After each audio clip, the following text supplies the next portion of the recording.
हा बोललं जाते की इतक्या वर्ष नाती-गोती दिसले नाही आणि आता निवडणूक तोंडावरती आली तर नाती-गोती शोधायला सुरुवात झालीये. मी तेच म्हणतोय ना. हां. आता नात्या-गोत्यांच्या जीवावर निवडणूक लढवायची. तर दादा तुमच्या विरोधात आघाडीनं मोठं आव्हान ठाकलंय. मग ह्याच्यातच तर विजयाचं गणित आहे माझ्या. आपल्याला राजकारणच करायचं नाही ना. वडिलांची चप्पल मुलाला यायला लागली का काय करतो आपण? नमस्कार, मी लक्ष्मण. आपण पाहतायत LDTV मराठी. LDTV मराठीमध्ये आपलं मनपूर्वक स्वागत. सध्या जिल्हा परिषद आणि पंचायत समितीच्या निवडणुका सुरू आहेत. या निवडणुकाच्या रणधुमाळीमुळे जे इच्छुक असलेले उमेदवार आहेत, पार्टी पक्षाचे अधिकृत उमेदवार आहेत, ते आपला मतदारसंघ त्या ठिकाणी पिंजून काढतायत. आपल्या मतदारसंघाच्या विकासासाठीचं जे व्हिजन आहे, ते व्हिजन त्या मतदारांपर्यंत जाऊन पोहोचवण्याचा प्रयत्न करतायत. खरं तर सावरगाव कुसूर जिल्हा परिषद गट जो आहे, तो जुन्नर तालुक्यातील एक महत्वाचा जिल्हा परिषद गट. खरं तर याच जिल्हा परिषद गटाकडे सगळ्यांचं लक्ष लागलंय. कारण की या ठिकाणी ज्यांनी 4 टर्म या ठिकाणी जिल्हा परिषदेचं नेतृत्व केलं त्या आशाताई बुचके आहेत. त्याचप्रमाणे जे करंट जिल्हा परिषद सदस्य होते ते गुलाबशेठ पारखे आहेत आणि तिसरे उमेदवार म्हणजे शिवसेना पक्षाचे उमेदवार संतोषदादा चव्हाण आहेत, जे की कुलस्वामी कोऑपरेटिव्ह क्रेडिट सोसायटीचे उपाध्यक्ष सुद्धा आहेत. या ठिकाणी जुन्नर तालुक्याच्या कृषी उत्पन्न बाजार समितीचे ते संचालक म्हणून सुद्धा त्या ठिकाणी नेतृत्व करतायत. अशी तिघांमध्ये खरी तर लढत होणार आहे. आज आपल्या LDTV मराठीच्या स्टुडिओमध्ये संतोषदादा चव्हाण आहेत, त्यांच्याशी आपण बातचीत करणार आहे. त्यांनी सावरगाव कुसूर जिल्हा परिषद गटासाठी नेमकं काय विजन ठेवलंय, त्यांची काय रणनीती असणार आहे, हे सगळं जाणून घेण्याचा आपण प्रयत्न करणार आहे. दादा, LDTV मराठीमध्ये आपलं मनापासून स्वागत. नमस्कार. सर्वप्रथम आपला परिचय आमच्या सगळ्या प्रेक्षकांसाठी. नमस्कार. मी संतोष माणिक ज्ञानेश्वर चव्हाण, राहणार वडस, तालुका जुन्नर, जिल्हा पुणे, शिवजन्मभूमी. दादा, खरं तर सहकार क्षेत्रामध्ये तुम्ही चांगल्या पद्धतीने कार्यरत होतात, आताही आहात. मग हे जिल्हा परिषदेची निवडणूक लढायचं कुठून डोक्यामध्ये आलं? का निर्णय घ्यावा लागला? जिल्हा परिषदेची निवडणूक लढणं हे डोक्यामध्ये आलं किंवा काय हा विषय नाही आहे. 2014-15 पासून कुलस्वामीमध्ये संचालक म्हणून काम करत असताना लोकांना कर्ज वाटणं, त्यांच्या ठेवी गोळा करणं, वसुलीमध्ये येणाऱ्या अडचणी किंबहुना ग्रामीण भागात फक्त मार्चमध्ये पैसे भरले जाणं, ह्या सगळ्या गोष्टी थोड्याशा मनाला टोचणी देणाऱ्या होत्या की बाबा शेतकरी अगतिक का होतात. मुंबईमध्ये मार्केट ह्या ठिकाणी कुलस्वामीचा बेस आहे. फ्रूट मार्केट असेल, भाजी मार्केट असेल, फूल मार्केट असेल. परंतु ह्या ज्या आपल्या ग्रामीण भागातल्या शाखा आहेत यांचा कर्जांचा भरणा फक्त मार्चमध्येच व्हायचा किंबहुना त्या मार्चमध्ये अनेक ठिकाणावरून इकडून तिकडून उसवणाऱ्यांकडून पैसे आणायला लागायचे. ते एक सत्य थोडंसं पचवायला कठीण जात होतं का असं का होतंय. तर ते कारण शोधता शोधता लक्षात आलं की अनियमित असणारी आपली बाजारभाव शेतकऱ्यांच्या पिकाला, आसमानीचं संकट, पाऊस जास्त झाला, पाणी संपलं, लाईट नाही किंबहुना वातावरण खराब झालं, ढगाळ वातावरण आलं, पिकावर रोग गेले. ह्या ह्याच्यातून जाणवायचं की आपण यांच्यासाठी काहीतरी केलं पाहिजे. त्यानंतर मी अपघाताने एवढ्यासाठी म्हणतोय की बाजार समितीसाठी मी इच्छुक नव्हतो. परंतु परिस्थितीच अशी निर्माण झाली की काही लोकांच्या माघारीमुळे मला तिथे उमेदवारी घ्यावी लागली. त्यामध्ये शरददादा सोनवणे, आशाताई बुचके, माऊली शेठ खंडागळे यांनी जे संयुक्त पॅनल बनवलं होतं, त्या पॅनलमध्ये आपल्या वरच्या मीना खोऱ्यामध्ये म्हणजे सावरगाव पंचक्रोशीमध्ये उमेदवारच नव्हता. आपल्या ह्या पॅनलचं बॅलन्सिंग सांभाळण्यासाठी मला ती उमेदवारी ह्या तिघांच्या शब्दावर घ्यावी लागली आणि फार संघर्षाची निवडणूक झाली. रात्री 1:30 वाजता 3 वेळा मतमोजणी परत होऊन फक्त अवघ्या एका मताने माझा विजय झाला. बाजार समितीमध्ये गेलो. तिथली कार्यपद्धती पहिली म्हणतात ना, नव्याचे 9 दिवस. नव्याचे 9 दिवस सरल्यावरती एक वास्तविकता लक्षात आली का इथे जे व्हायला पाहिजे ते होत नाही आहे. कमी होत आहे. कमी का होत आहे? जो बाजार समितीचा पैसा हा शेतकऱ्यांचा पैसा आहे. सेसमधून, करपट्टी असेल किंबहुना अनेक मार्गाने, भाडे असतील, त्या मार्गाने हा पैसा बाजार समितीकडे जमा होतो आहे. परंतु त्या पैशाचा शेतकऱ्यांसाठी वापर होतच नाही आहे. होतच नाही मी का म्हणेल, कारण 1-2% तो वापर शेतकऱ्यांसाठी केला जातो, म्हणून नगण्य. म्हणून म्हटलं मग अनेक गोष्टी लक्षात आल्यानंतर त्या गोष्टींकडे आपण लक्ष वेधायचा प्रयत्न केला, की असं नाही, असं केलं तर जास्त शेतकऱ्यांचा फायदा होईल, किंबहुना असं केलं तर हे पैसे वाया जातील. परंतु बहुमताच्या जोरावर अनेक आमचे प्रस्ताव धुडकावले गेले. त्यामध्ये महत्त्वाचा प्रस्ताव शेतकरी थाळी जुन्नर येथे बनवायची.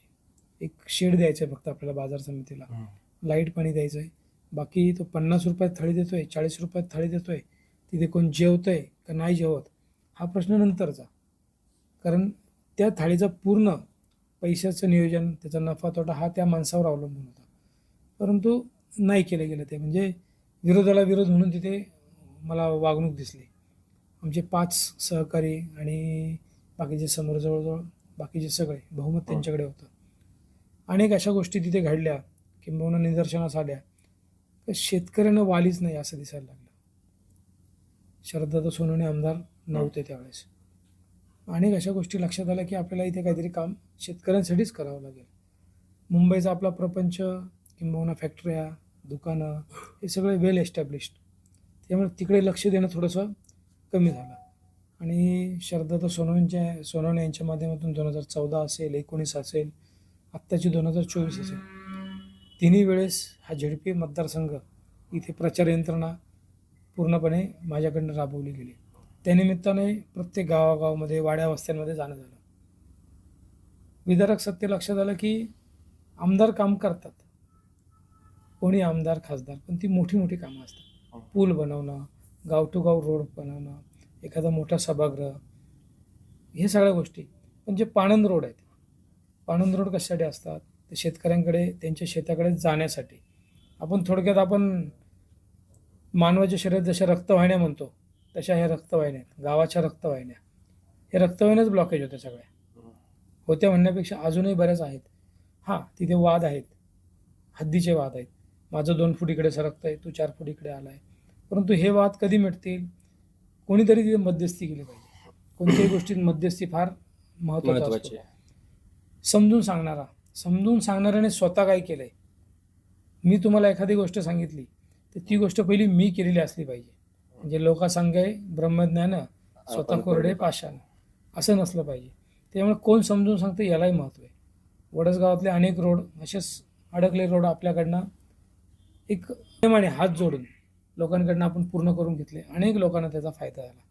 तसेच आत्ता ह्या विभागात फिरताना शेतकऱ्यांपर्यंत पोहोचण्यासाठी किंवा शेतकऱ्यांना त्यांच्या पिकाचा योग्य मोबदला मिळणं, आत्ता असं काही गोष्ट लक्षात आलं का शेतकऱ्यांना त्यांना चॉईसच नाही आहे. मी माझ्या ह्या शेतामध्ये गहू करायचा, ऊस करायचा, टोमॅटो पिकवायची, फुलं करायची. का? तर तिथे पाण्याची समस्या, तिथे DPची समस्या. DP आहेत 63ची DP आणि त्याच्यावर 150चा लोड आहे. 150ची 100ची DP आहे, त्याच्यावर त्याच्यापेक्षा दुप्पटचा लोड आहे. विषय असा आहे की ह्या छोट्या छोट्या समस्या आहेत. त्या शेतापर्यंत जाण्यासाठी रोड नाही आहे.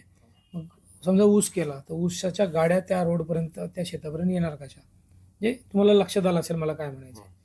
शेतकऱ्यांना पहिला चॉईस मिळाला पाहिजे. आपल्या शेतात आपण काय पिकवायचं, शेतकऱ्यांना माहिती मिळाली पाहिजे की आपण जे शेतात पिकवतोय त्याची बाजारात अंदाजे किंमत काय होईल, आणि ज्यावेळेस आपला माल बाजारात येईल त्यावेळेस अंदाजे क्रॉप पोझिशन काय असेल, तालुक्यातली म्हणा, जिल्ह्यातली म्हणा, जे ते क्रॉप घेतलं पाहिजे की नाही. मालाची आवक आणि मागणी याच्यामध्ये दरी निर्माण झाली तर किंमत वाढते. एवढा सगळा अभ्यास संतोष दादांनी 11 वर्ष या ठिकाणी कृषी उत्पन्न बाजार समितीत गेल्यानंतर केला की आधीच केला होता? 2014 पासून आता शेतकऱ्यांशीच जोडले गेलो ना मी. 2014 पासून शेतकऱ्यांशी का जोडलो गेलो? कुलस्वामीच्या माध्यमातून. आणि गावाकडे जरा मला बैलगाड्याचा थोडासा छंद आहे. बैलगाड्याच्या माध्यमातून गावी येणं झालं. तर माझे जे मित्र बैलगाड्यासाठी येणारे, त्यांच्या माध्यमातून ह्या सगळ्या गोष्टी उघडकीस आल्या की इथं ही अडचण आहे, तिथं ती अडचण आहे, इथं असं केलं पाहिजे, तिथं तसं केलं पाहिजे, हे लक्षात येत नाही. अरे ह्यावर्षी टोमॅटो खूपच लावले गेले, कांद्यांची लागवड प्रचंड झाली, फुलंच लावली गेली नाही यावर्षी, त्याच्यामुळे फुलांना बाजारभाव भेटले. ह्या सगळ्या गोष्टी अनुभवातून 11 वर्ष आपण जे जनसामान्यांमध्ये मिसळलो. 2014 पासून गावी कुलस्वामीच्या माध्यमातून असेल ओढ वाढली, लोकांमध्ये मिसळणं, अनेक कार्यक्रमांना हजेरी लावणं. कुलस्वामी ही संस्था अशी आहे की तळागाळापर्यंत पोहोचलेली आहे. जवळजवळ आज रोजी 1,15,000 सभासद आहेत. हं. त्याच्यामुळे ह्या सगळ्या गोष्टींकडे पोहोचलो आणि याच्यात आपण काय करू शकतो. बाजार समितीच्या माध्यमातून, कुलसमितीच्या माध्यमातून आपण जे करता येईल ते केलंच आहे. परंतु जर इथे यांना हक्काचं काहीतरी आपल्याला करून द्यायचं असेल तर ही झेडपी अशी ही पोझिशन आहे. याला मिनी आमदारकी म्हणतात. हं. मिनी आमदारकी का? तर अनेक छोटे मोठे रोड, अनेक छोटे मोठ्या वस्त्यांचे पाणंद रस्ते, पेवर ब्लॉक लावणं असेल, छोटे सभा मंडप बनवणं असेल, डिप्या देणं असेल, ह्या सगळ्या गोष्टी आपण त्या माध्यमातून करू शकतो. आरोग्य सेवा असेल, हं. झेडपीची शिक्षण व्यवस्था असेल, किंबहुना इरिगेशन खात्याचे काही छोटे मोठे निर्णय असतील, हे आमदारांना ह्या सगळ्या गोष्टी एवढ्या इथपर्यंत आमदार खाली येऊ शकत नाही. त्यांना कोणतरी पोचवणारा दुवा म्हणून झेडपी सदस्य, पंचायत समिती सदस्य, किंबहुना आपल्या गावचे सरपंच, उपसरपंच, कोर कमिटी, ह्या सगळ्या गोष्टी कार्यरत असतात. मग त्यातला एक महत्त्वाचा दुवा झेडपी सदस्य आहे. मग झेडपी सदस्यामधून आपण अनेक लोकांची मदत करू शकतो, किंबहुना काही प्रश्न जे फार छोटे आहेत त्याच्याकडे अभ्यासपूर्व लक्ष देणं गरजेचं आहे. ते लक्ष देऊन आपण ते सोडवू शकतो. ह्या उद्देशाने आपण या सगळ्या गोष्टींचा नक्की सोडवू का शकतो, कसं सोडवू शकतो, तर त्याचं उत्तर मला हे भेटलं. माननीय आमदार शरद सोनवणे यांच्याही माध्यमातून आम्हाला त्या सगळ्या गोष्टींची उकल झाली. दादा, आपल्याला त्या प्रश्नाकडे यायचं आहे. अनेक प्रश्न आहेत. शेतकऱ्यांवरती तुमचा बारीक अभ्यास त्या ठिकाणी दिसून येतोय. तुम्ही बोलताना म्हणालात की अवघ्या एका मतानं मी कृषी उत्पन्न बाजार समितीला त्या ठिकाणी निवडणुकीत जिंकलो आणि संचालक झाला. तर आता तुम्ही संचालक म्हणून तिथं नेतृत्व करतायत, इकडे कुलस्वामी कोऑपरेटिव्ह सोसायटीचे उपाध्यक्ष म्हणून नेतृत्व करतायत. पण तुमच्या सोबत निलेश चव्हाण सुद्धा होते, जे की तुमचे लहान बंधू सारखे तुमच्या सोबत असायचे. आमदार शरददादा सोनवणे यांना विधानसभेच्या निवडणुकीच्या वेळी संतोषदादा चव्हाण असतील, निलेश चव्हाण असतील, यांनी खंबीर साथ दिली. पण आता चित्र असं आहे की संतोषदादा शिवसेनेकडून लढतायत आणि त्यांच्याच विरोधात भारतीय जनता पक्षाकडून पंचायत समिती गणात, कुसूर पंचायत समिती गणामध्ये निलेश चव्हाण आहेत. तर मग का सामंजस्यानं का एकमेकांसोबत राहिलं नाहीत? तुम्हाला वेगवेगळ्या पक्षातून नेतृत्व करावं लागलं? हा प्रश्न थोडासा पिळवटून टाकणार आहे मनाला. वेदना होतात, परंतु आता काय, काही गोष्टी अपरिहार्य असतात. 2017ला झेडपी निवडणूक निलेश भाऊंसाठी आम्ही अख्खं गाव, आमचा सगळा मित्रपरिवार त्यांच्या पाठीमागे तन मन धन वेळ सगळ्यांनी उभं राहिलो. ह्याही वेळेस त्यांनी मला म्हटले, नाही नाही, ॲक्च्युली उद्युक्त मला झेडपी सदस्य होण्यासाठी प्रेरणा, माझं म्हणणं होतं आपल्याला ही 2 पदं खूप आहेत. परंतु त्यांनी प्रत्येक वेळेस दशक्रियाला एकत्र जाताना, आत्ता 1 महिन्यापूर्वीसुद्धा दशक्रियाला जाताना, किंबहुना आता मध्यंतरी बॅग वाटप झालं आपलं प्रत्येक स्कूल शाळेत, त्या काळातले व्हिडिओ बघा. म्हणजे मलाच माझं काय चुकलं हे कळत नाही. मला तो प्रश्न अनुत्तरित आहे. माझं उलट तुम्हाला प्रश्न आहे का, तुम्ही ह्या प्रश्नाचं उत्तर भेटलं तर मला सांगा. म्हणजे माझ्या मनाची जी अडचण आहे किंवा जी घालमेल आहे ही काही प्रमाणात दूर होण्यास मदत होईल. तेच होतं ना, की आम्हाला अशी माहिती मिळते की ज्या वेळेस याच्या आधी जिल्हा परिषद निवडणूक झाली, निलेश चव्हाण आपला माणूस आपल्या आघाडीकडून त्या ठिकाणी निवडणूक लढले. दुर्दैवानं पराभव पत्करावा लागला. पण ही निवडणूक लढवत असताना संतोषदादा चव्हाण यांनी त्यांना पाठबळ दिलेलं वेगवेगळ्या बाजूनं. ही तितकीच खरी माहिती आहे. भाऊ म्हणून मी त्याच्या मागे खंबीर उभा होतो. आत्ताही म्हणजे आम्ही त्यांना समजवण्याचा प्रयत्न केला की नक्की काय चुकतंय भाऊ. बाबा ह्याच्या मागचं त्यांनी एकच उत्तर दिलं की मला माझं अस्तित्व सिद्ध करायचंय. तर हे याचे मला उकलच झाली नाही. अस्तित्व म्हणजे काय? ज्यावेळेस आपण एकमेकांबरोबर भावासारखे राहतो त्यावेळेस माझं अस्तित्व हे तुमचं अस्तित्व, तुमचं अस्तित्व हे माझं अस्तित्व. गेल्या वेळेस त्याच्या उपरही मी त्याला आत्ताही म्हणालो, तूच झेडपीला उभा राहा, झेडपीला तूच उभा राहा. ते बोलले माझ्याकडे तेवढा वेळ नाहीये. आत्ताही 1 महिना 1.5 महिन्यापूर्वी पण आमची चर्चा झाली की झेडपी हे सदस्य तू उभा राहा. घरातलं आपलं हे दिसायला नको लोकांकडे विसंवाद, योग्य नाहीये. लोक आपल्याला नावं ठेवतील, तुम्हालाही ठेवतील मलाही ठेवतील. त्या प्रश्नावर त्यांनी उत्तर द्यायचं थोडंसं टाळलं, किंबहुना त्यांच्या मनाची तयारी तिकडनं झाली होती. नक्की मला अजूनही विश्वास बसत नाही एका गोष्टीवर. तुम्ही वेगवेगळ्या पक्षातून लढतोय हेच मला, म्हणजे एखादं स्वप्न कसं असतं, असं वाटतं की आपण स्वप्नात आहे. आणि जो भाऊ मी त्यांच्या पाठीमागे त्यावेळेस उभे राहिलो. बाजार समितीला त्यांनी माझा चांगल्या प्रकारे प्रचार केला. आत्ताही बॅग वाटप जुलै ऑगस्टमध्ये बॅग वाटप केलं, त्यावेळेस त्यांनी हिरिरीने प्रत्येक भाषणाचे स्टार तेच होते. त्यावेळेसही त्यांनी हिरिरीने झेडपी सदस्य म्हणून माझा प्रचारच केला ना त्यावेळेस. बरोबर. मग आता असं ह्या एका महिन्यात असं काय घडलं याचं प्रश्नाचं उत्तर मीच शोधतोय. हम्म, किंबहुना आरक्षण पडल्यानंतर थोडीशी मानसिकता हम्म. बदललेली मला वाटली. बदललेली म्हणजे की मला आता ही संधी आहे. मला या संधीचं यशात, विजयात रूपांतर करायचं आहे आणि त्या हिशोबाने त्यांनी ते निर्णय घेतला. राजकारण असो, निवडणुका असो, प्रत्येक जण आपापल्या त्या ठिकाणी नशीब आजमावण्याचा प्रयत्न करतो. साहजिकच त्यांनी आधी निवडणूक लढवली होती, पण पहिली जिल्हा परिषद होती, आता पंचायत समिती गणातून ते निवडणूक लढवत आहेत. दादा, तुम्ही चव्हाण, निलेश चव्हाण, म्हणजे दोघेही संतोष दादा आणि निलेश चव्हाण हे एकाच गावातले. वडसगाव तसं मोठं आहे, सावरगाव कुसूर जिल्हा परिषद गटातलं. आता तुम्ही दोघेही उमेदवार एकाच गावचे, पण वेगवेगळ्या पक्षातून आहात. वडसकरांची द्विधा मनस्थिती झालेली आहे. नेमका पाठिंबा कोणाला द्यायचा? द्विधा नाही आहे. वडसकर हुशार आहेत, योग्य निर्णय घेतील. आता बघा, आमदारकीचं मी तुम्हाला उदाहरण देतो. 52% मतदान शरददादा सोनवणे यांना झालंय वडसमधून. वडसमधून. का झालंय? विकास कोण करू शकतं? योग्य उमेदवार कोण आहे?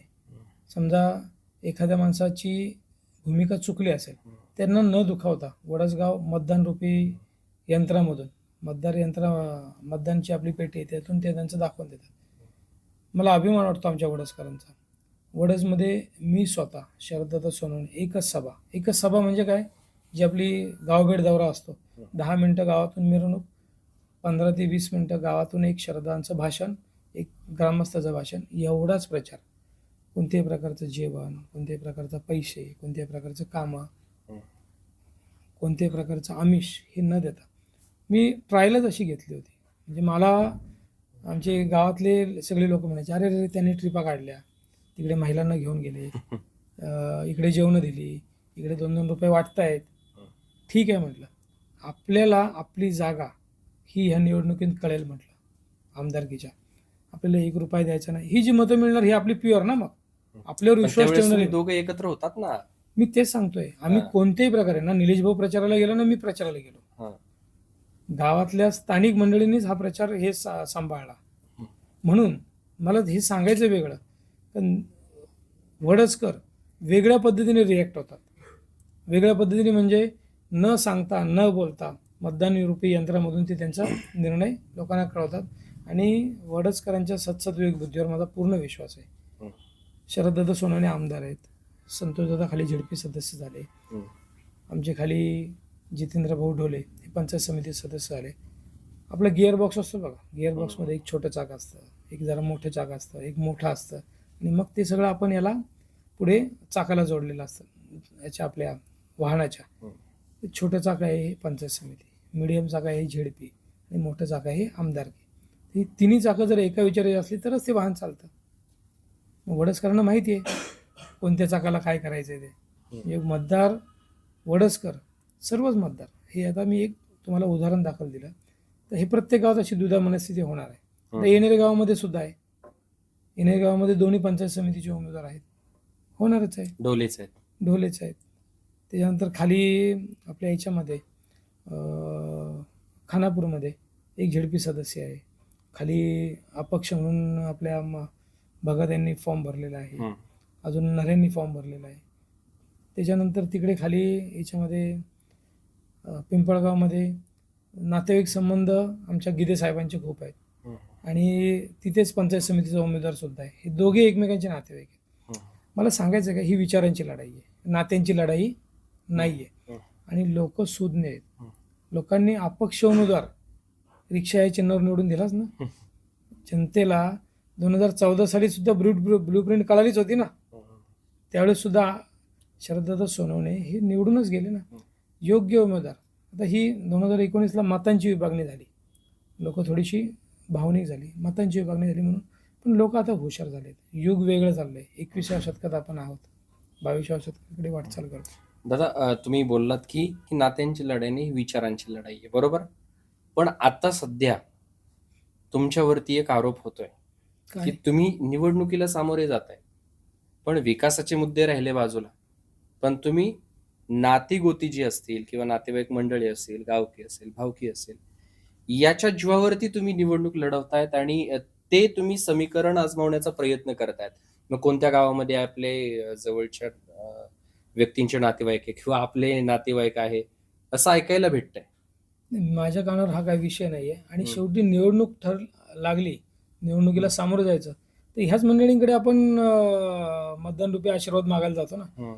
नातेवाईक असतील किंबहुना नातेवाईक नसतील, सर्वसामान्य विभागातली जनता असेल, सगळ्यांनाच आपण मी तर प्रत्येकाच्या घरी जातोय. हं.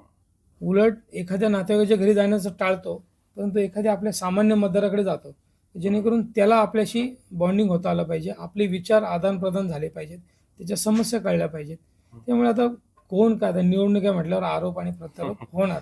आता हे आरोप आणि प्रत्यारोप गुंतण्यापेक्षा आपण काय करू शकतो, आपला अभ्यास कशावर केंद्रित केला पाहिजे, का बाबा लोकांच्या समस्या काय आहेत आणि त्या समस्येला आपल्याकडे उत्तर काय, ह्याच गोष्टीवर आपण लक्ष केंद्रित केलं पाहिजे. तर हे आरोप होणार, एखादी चिखलफेक होणार, सगळं होणार. हा बोललं जाते की इतक्या वर्ष नातीगोती दिसले नाही आणि आता निवडणूक तोंडावरती आली तर नातीगोती शोधायला सुरुवात झाली आहे. म्हणजे म्हणजे नातेगोती दिसले नाही म्हणजे मी नातेगोत्यांच्या संपर्कात नव्हतो असं त्यांना म्हणायचंय ना. मग नातेगोती आजमावायचा प्रश्न येतो कुठून? तुमच्याच प्रश्नात तुमचं उत्तर आहे. नाही, आताच फक्त नातीगोती दिसायला लागली का? मी तेच म्हणतोय ना. हा. आता नातेगोत्यांच्या जीवावर निवडणूक लढवायची असे तुम्ही प्रश्न आरोप होतात असं तुम्ही मला बोललात ना. जर मी नातेगोत्यांमध्ये नाहीये असं तुमचं म्हणणं आहे, ती दिसली का असं म्हणतायत, मग मग ती नातेगोती आजमावायचा प्रश्न येतो कुठे?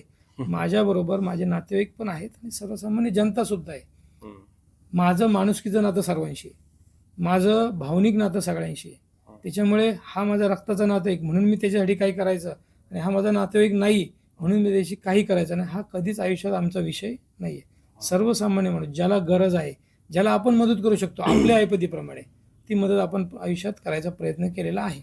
आणि बघा, आयुष्यात एक गोष्ट तुम्ही लक्षात घ्या, तुम्ही प्रत्येक नातेवाईकाला, प्रत्येक माणसाला आयुष्यात खुश करू शकलात का? मला उत्तर द्या. करू शकलात का? नाही, कोणी करू शकत कोणीच नाही. करू शकत नाही.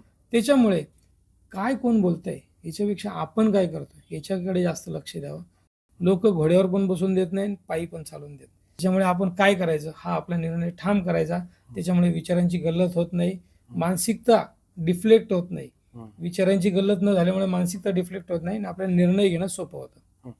तर दादा, तुमच्या विरोधात आघाडीनं मोठं आव्हान ठाकलंय.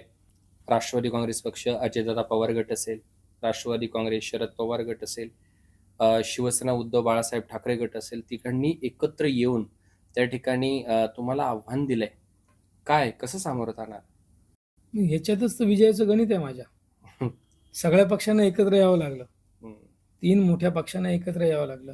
शरददादा सोनवणे यांच्या विचारांवर चालणारा मी माणूस आहे. किंबहुना काम किती करावं, शेतकऱ्यांसाठी किती लढावं, किती वेळ द्यावा, याची म्हणजे त्या गोष्टीची एक त्यांनी उदाहरण घालून दिलं दादांनी.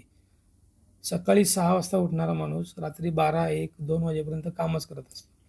त्यांना थांबवण्यासाठी हे पक्ष एकत्र झाले होते ना, मागे पण. शेवटी पण नाही झालं ते. हे बघा, कोण एकत्र आल्याने काय होतं, हे आता ही झेडपीची इलेक्शन आहे, ही फार वेगळ्या याची आहे. माणसं पक्ष किंवा मग बाकीचं काही राजकारण बघत नाहीत. माणूस कसा आहे, तो कोणत्या पक्षाचा याच्यापेक्षा तो माणूस आपल्यासाठी काय करू शकतो. किंबहुना पक्षाची जर हीच करायची ठरली, पक्षाची कारणमीमांसा करायची ठरली, तर शरददादा सोनवणे आमदार आहेत, ते मोठ्या भावासारखे आहेत. आमच्या दोघांचं भावाभावाचं नातं आहे. वरती शिंदेसाहेब, एकनाथजी शिंदेसाहेब, माजी मुख्यमंत्री, विद्यमान उपमुख्यमंत्री, कामाचा माणूस, सगळ्या आपल्या लाडक्या बहिणींचा लाडका भाऊ, आमच्या पक्षाचे प्रमुख आहेत. म्हणजे लोकांना माहिती आहे का, ह्या माणसाला निवडून दिलं तर ह्या कामाची तड लागू शकते. शरददादा सोनवणे असतील आमदार आणि त्याच्यानंतर आपले उपमुख्यमंत्री एकनाथ शिंदे साहेब असतील, कामाची माणसं आहेत.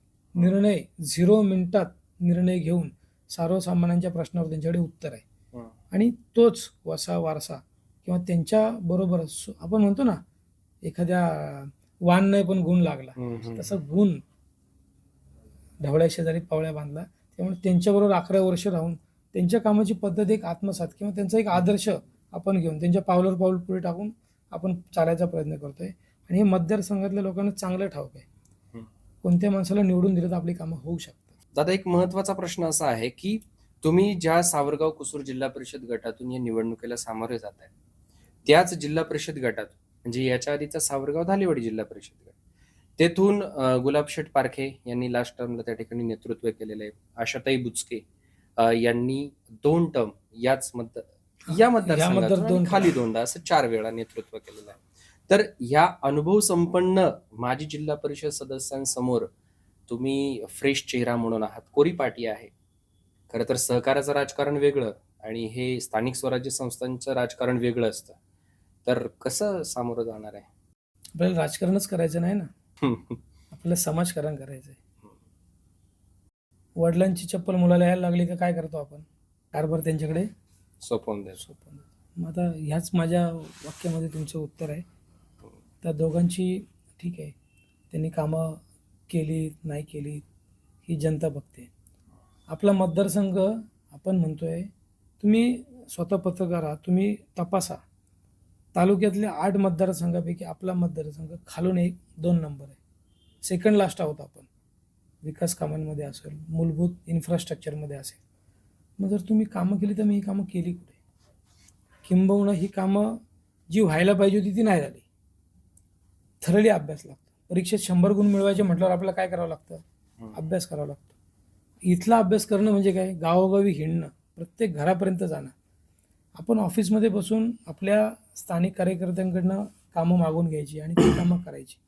त्याच्यापेक्षा स्थानिक जनतेला काय कामं अभिप्रेत आहेत, ही कामं झाली पाहिजेत. लोकांना काय पाहिजे? त्यांची DP 63ची आहे आणि त्याच्यावर लोड 150चा आहे. उलट पाहिजे. 100ची DP पाहिजे आणि 60-70चाच लोड पाहिजे, जेणेकरून त्यांच्या मोटारी न जळता व्यवस्थित चालते. त्यांना स्ट्रीट लाईट पाहिजे. शेतापर्यंत जाण्यासाठी त्यांना चांगला विस्तृत म्हणण्यापेक्षा कॅपॅसिटी एवढा पाणंद रोड पाहिजे. त्यांना शेतापर्यंत जाण्यासाठी कोणाची अडचण आडकाठी नाही झाली पाहिजे. लाईट दिवसा पाहिजे, किंबहुना एखाद दिवस लाईट रात्री असली तर चालते. त्यांच्याकडे डाटा रेडी पाहिजे शेतकऱ्यांना. त्याच्या गावातून ग्रामपंचायत मार्फत असेल, इतर काही संस्था असेल किंवा एखादी एस्टॅब्लिशमेंट पाहिजे का बाबा आपल्या विभागात हा कांद्याची लागवड किती आहे, मग आपण कांदे लावले पाहिजेत का, किंबहुना एखादं दुसरं पीक घेता येईल का, फुलं काय लावली पाहिजेत, कोणत्या वेळेस लावली पाहिजेत. शेवटी शेतकरी सगळ्याचं उत्तर काय आपल्या आयुष्यातलं? मानसिक समाधान. मानसिक समाधान म्हणजे काय? जर आपण इकॉनॉमिकली आर्थिकदृष्ट्या सक्षम झालो तर थोडंसं मानसिक समाधानाकडे आपण जातो. खरं तर तुम्ही शेतकऱ्यांकडे आलात पुन्हा, म्हणून मला एक प्रश्न विचारायचा आहे. शेतकऱ्यांशी संबंधित असलेली संस्था म्हणजे कृषी उत्पन्न बाजार समिती, आणि याच कृषी उत्पन्न बाजार समिती जुन्नरमध्ये तुम्ही संचालक म्हणून नेतृत्व करत असताना मागच्या काही काळामध्ये जे काय घडलं ते सगळ्या तालुक्यानं पाहिलेलं आहे, जिल्ह्यानं पाहिलेलं आहे. सभापती संजयराव काळे यांच्या भ्रष्टाचारावरती जे आरोप झाले, भ्रष्टाचाराचे त्यांच्यावरती, तुम्ही सुद्धा त्याच्यामध्ये होतात. मोठं आंदोलन पुकारलं गेलं. तुम्ही स्वतः तिथे आक्रमक झालात, अनेक गोष्टी त्या ठिकाणी मांडलात. बऱ्याच गोष्टी घडल्या. पण आता कुठे त्याची वाच्यता होताना दिसत नाही. मग का संतोष चव्हाण यांनी फक्त जिल्हा परिषदेची निवडणूक डोळ्यासमोर ठेवून हा स्टंट केला होता का? कारण माऊली शेठ तुमच्या सोबत होते, तेही उबाटा गटातून आता इकडे शरददादांकडे गेले, म्हणजे शिंदे सेनेमध्ये गेले. काय नेमकं कारण? कारण हे मी बोलत नाही, हे असं जनतेतून बोललं जात आहे. चिंतेतून नाही, काही गोष्टी बघा, कोणाचे विचार आपल्याला बदलता येत नाही. तुमची एखादी शक्ती इंजेक्शन देऊन, विटॅमिन देऊन तुम्हाला वाढवता येते. तुम्हाला एखादं चांगलं काम देऊन आर्थिकदृष्ट्या तुम्हाला सक्षम करता येतं. पण विचाराच्या दृष्टीने सक्षम करणं हे तेवढी प्रत्येकाच्या बुद्धीवर अवलंबून असतं. मला असं म्हणायचं आहे, रोज रोडवर येऊन हाणामारी करणं, आक्रस्ताळेपणा करणं म्हणजे आंदोलन आहे का? म्हणजे प्रश्न उपस्थित करणं आहे का? आता ते जी जनजागृती करायची होती ती आपण जनजागृती त्या काळात 1-1.5 महिना आपण ती केली. त्याच्यानंतर हा प्रश्न गेला न्यायालयाच्या कक्षेत. आता आपण काय करू शकतो?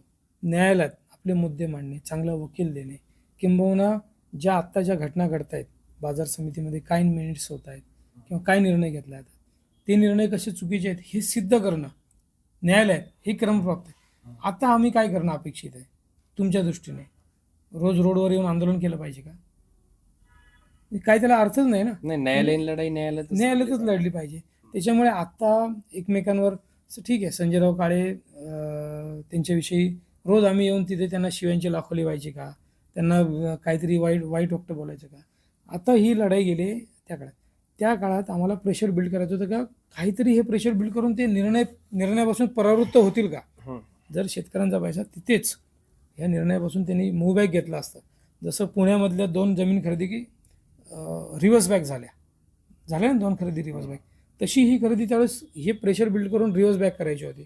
परंतु दुर्दैवाने आपल्या तालुक्याच्या जनतेच्या दुर्दैवाने हे घडलं नाही. त्याच्यामुळे आता ही लढाई न्यायालयात आहे आणि न्यायालयात त्यांच्या तारखा पडत आहेत. तिथे आपण पुरावे, वकील ह्या सगळ्या गोष्टी कायदेशीर होत आहेत. त्याच्यामुळे झेडपीची निवडणूक डोळ्यासमोर, त्यावेळेस तर झेडपीची निवडणूक लागेल नाही लागेल हे पण माहिती नव्हतं. किती दिवसात लागेल हे माहिती नव्हतं. त्याच्यामुळे हे बघा, कोण काही बोलणार, कोण काही चांगलं बोलणार. मगाशी मी बोललो, लोक घोड्यावर बसून द्यायचे नाही पायी चालू. प्रत्येकाची विचारायची पद्धत, प्रत्येकाची विचारायची करण्याची कुवत ही वेगवेगळी आहे. तो त्याच्याप्रमाणे विचार करणार. आपल्याला जे करायचं ते आपण करायचं, लोकांना जे करायचं ते लोकांना करून द्यायचं. त्यांना जर त्याच्यातून आनंद मिळत असेल हा विचार करून, ठीक. निवडणूक कोणती असो, ग्रामपंचायतची असो, विधानसभेची किंवा लोकसभेची असो, ती विकासाच्या मुद्द्यावरती लढवली जात आहे. एक विजन डोळ्यासमोर ठेवून त्या ठिकाणी निवडणुकीला सामोरं जावं लागत असतं.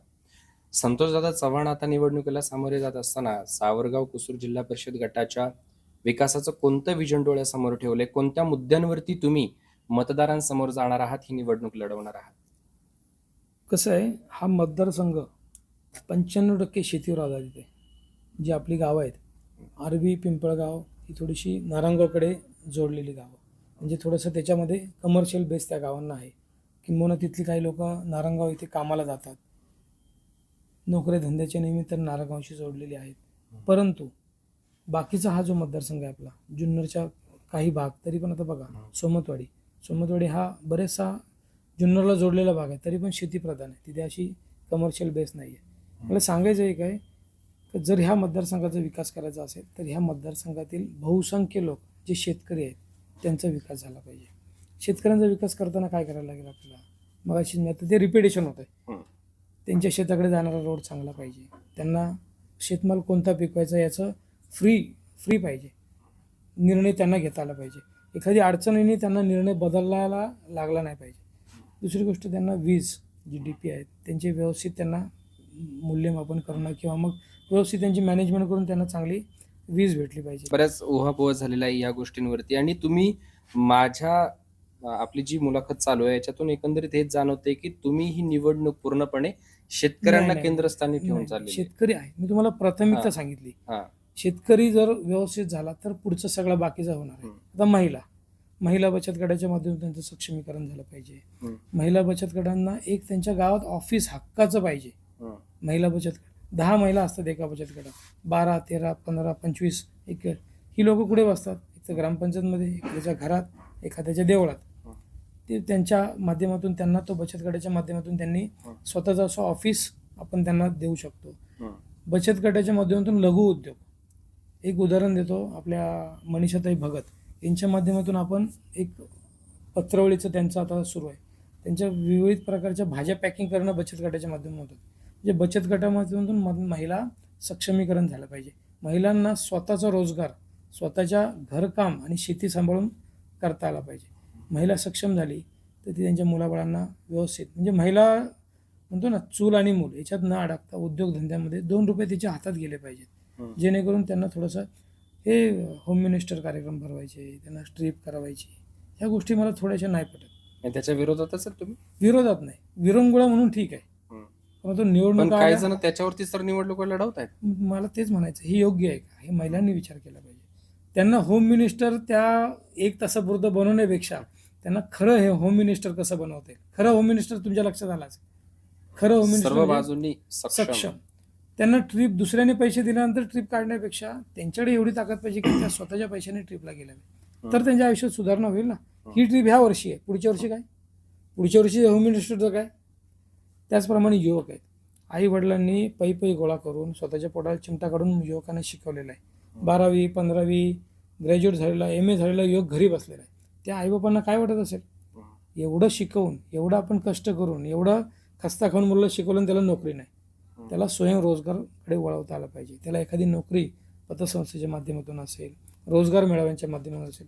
मध्यंतरी आपण पोलीस भरती प्रशिक्षण केंद्र घेतलं, अनेक मुलं मर मेहनत करतात, पण लास्ट पॉईंटला येऊन मार्गदर्शन योग्य, प्रशिक्षण योग्य नसल्यामुळे ते फेल होतात. आयुष्य अंधारात त्यांचं बुडून जातं, नैराश्यात जातात ती मुलं, त्यांचे आईवडील सुद्धा. त्यांना कसं योग्य मार्गदर्शन करता येईल, त्यांना टेक्निकल प्रशिक्षण देऊन आपल्या मुलांना कसं ह्या नोकरी धंद्याच्या माध्यमातून उतरवता येईल. IPS अधिकारी किंबहुना UPSC IPSC परीक्षांमध्ये त्यांना कसं बसता येईल, त्यासाठी प्रॅक्टिस कशा करून घेता येतील, वाचनालय कसे उपलब्ध करून घेता येतील, ह्या सगळं. ज्येष्ठांचं आता ज्येष्ठांना काय पाहिजे असतं, ज्येष्ठांना काय तुमचे पैसे नको असतात, विरंगुळा, त्यांना सामाजिक समाधान. त्यांना 4 ज्येष्ठ एकत्र बसले, त्यांना विरंगुळा केंद्र पाहिजे, पेपर वाचता आला पाहिजे, महिन्यातून एखादी ज्येष्ठ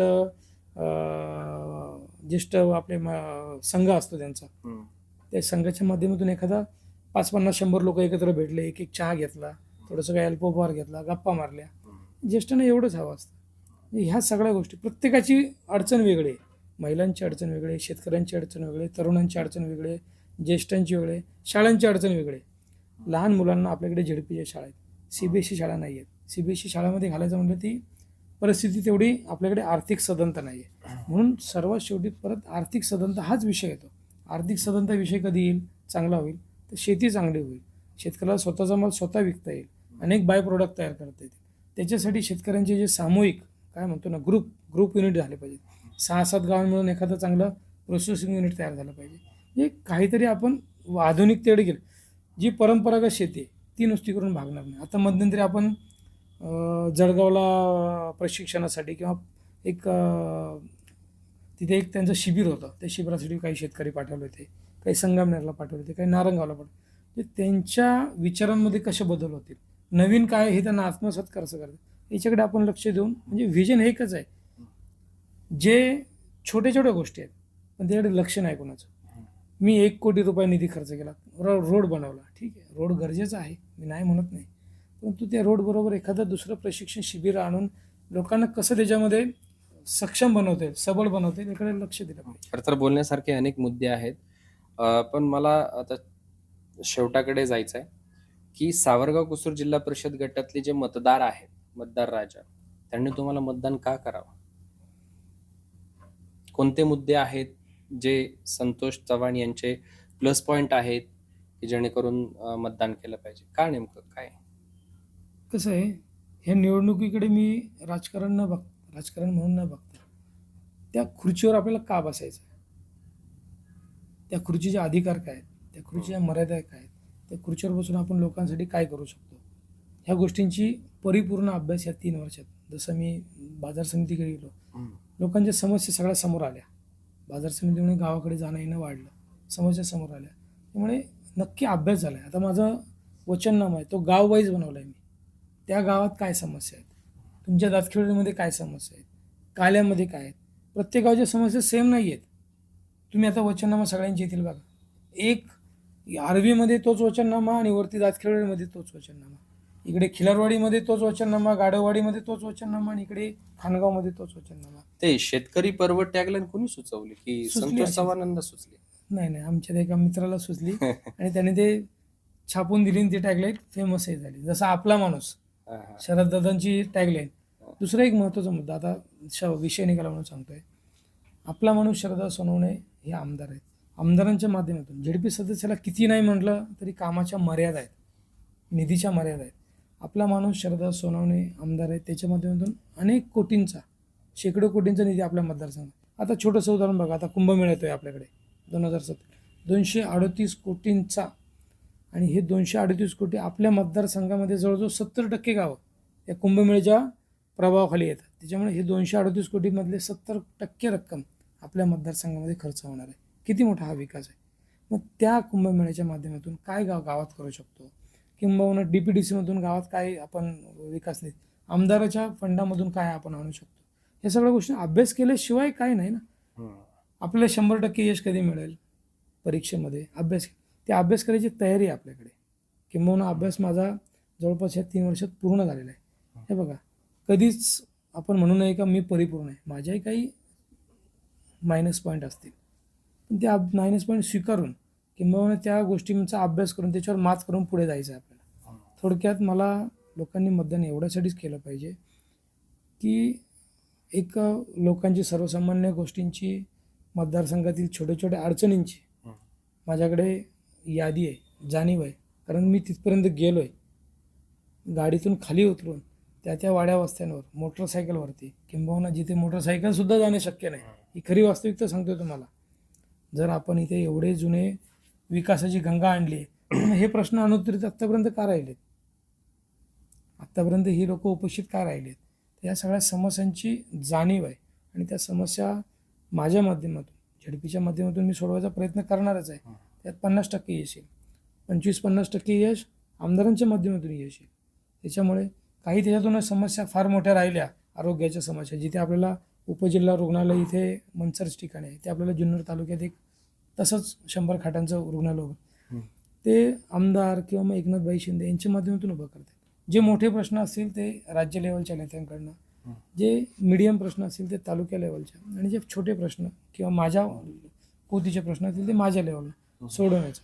आणि लोकांना हेच दिसतंय आज, ही चेन आहे, एक सत्तेची चेन आहे, आणि सत्तेची चेन जर जोडली गेली तर मध्ये ऑब्स्टॅक राहणार नाही, अडथळा राहणार नाही, आणि लोकांच्या विकासाला चालना मिळेल. दादा, आपला जो सावरगाव कुसूर जिल्हा परिषद गट आहे, या गटातील प्रत्येक गावाच्या लगत किंवा प्रत्येक गावचं एक ठाकरवाडी असेल किंवा जो आदिवासी समाज आहे, त्या आदिवासी समाजाकडं केवळ आणि केवळ निवडणुकीच्या वेळी एक वोट बँक म्हणून पाहिलं जातं. काही नाही, थोडेफार पैसे दिले, त्यांची काही छोटी मोठी हौस असेल ती पूर्ण केली, काही स्पर्धा घेतल्या किंवा काही त्यांना लालूच दाखवली तर आपण निवडणुकीत सहज सुटू शकतो, अशा दृष्टिकोनातून पाहिलं जातं. तर या आदिवासी समाजासाठी तुम्ही काही करणार आहात की नाही? खरं तर हा समाजासाठी असा विचार करणं हीच मला तरी ते चुकीची मानसिकता वाटते. आमचा आदिवासी समाज, ठाकर समाज फार सरळ आणि भोळा आहे. त्यांना एखाद्या गोष्टीचं वास्तविक रूप समोर आणणं गरजेचं आहे. त्याच्यासाठी मी आदिवासी ठाकर समाजासाठीचा वेगळा असा वचननामा मी तयार केला आहे. बघा, आदिवासी समाज दिवसभर राबराब कष्ट करतो, संध्याकाळी येऊन त्या रोजच्या मिळकतीमधून काय असेल ते करून जेवून बिचारा झोपी जातो. त्यांच्या फार मोठ्या अपेक्षा नाही आहेत. आज त्यांच्याकडे घरं बांधण्यासाठी जागा नाही आहे. अनेक वनजमिनीमध्ये ठाकरवाड्या आहेत.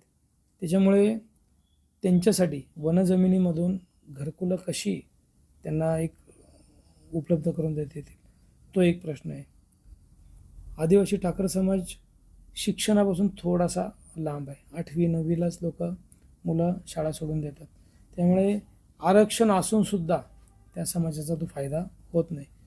12वीपर्यंत 15वीपर्यंत मुलं शिकली तर कुठेतरी नोकऱ्या लागतील.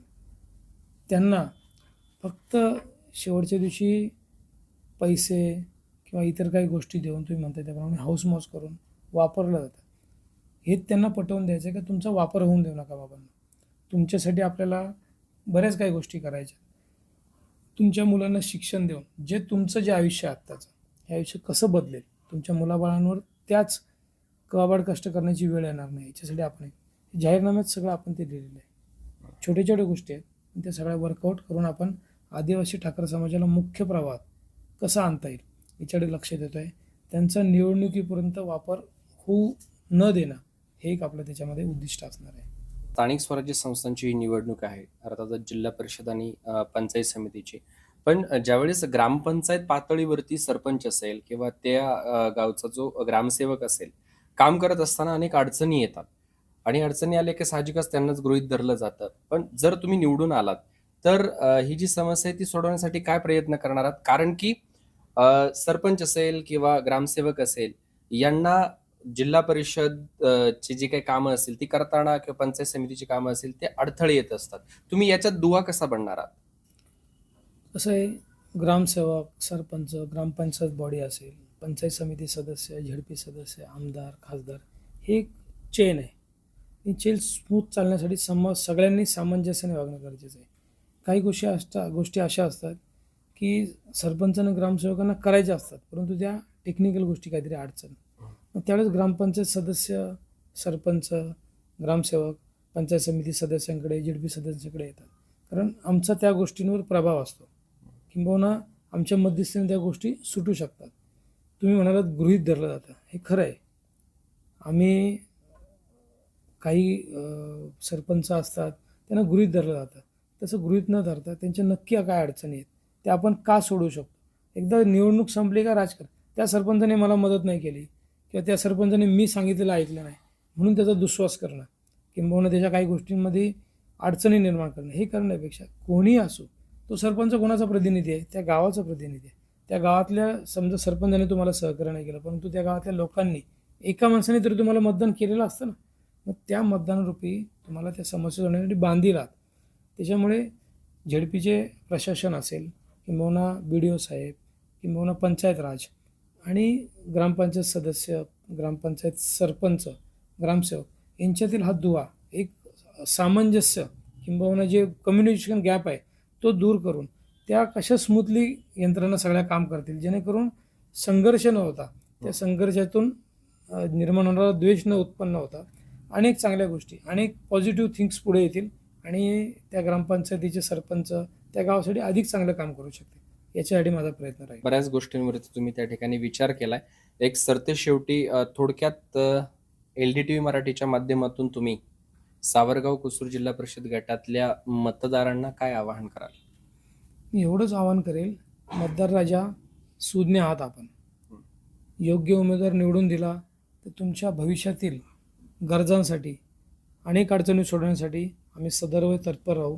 पंचायत समितीचे उमेदवार असतील, झेडपीचे उमेदवार असतील, शिवसेना धनुष्यबाण ह्या पक्षाच्या चिन्हावर, अधिकृत चिन्हावर आपण मतदान करून शरददादांचे हात बळकट करा, एकनाथबाईंचे हात बळकट करा, जेणेकरून तुमच्या ह्या सगळ्या समस्यांचं उत्तर आपल्याला शोधण्यास मदत होईल.